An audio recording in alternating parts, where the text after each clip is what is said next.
I think I might have mentioned last week the NPR show where the guy is talking about moving to a major city and being following his dream of being a film editor but he says I can never do it because I could end up being homeless and stuff like that.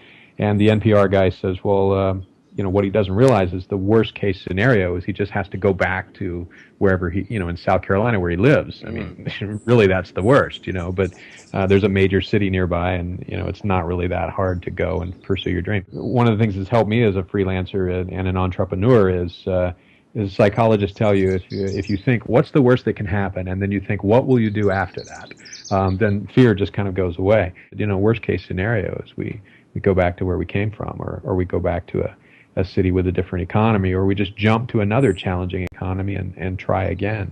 As small business owners and freelancers, we can do that.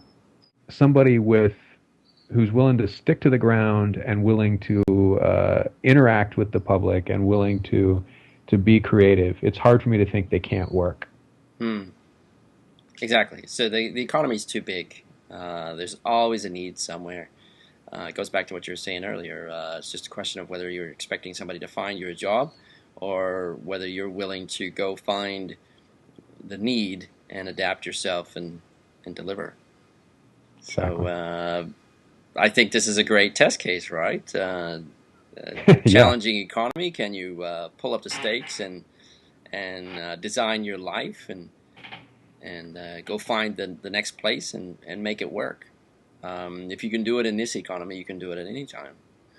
And you know where I stand. I think you can do it now just as easily as some other time. Yeah, and of course, and to an entrepreneur, this economy is just a different kind of opportunity.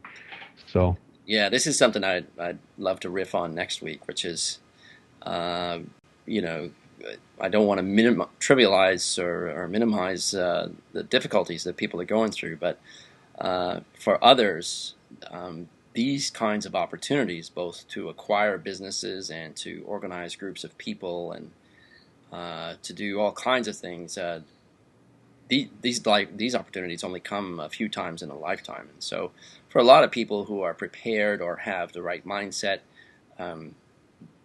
this is a great time to do business. But of course, they're in the minority, and the majority is what we hear about in the news. So. Cool. Well, until next week, thanks very much for catching up. Yeah, you too.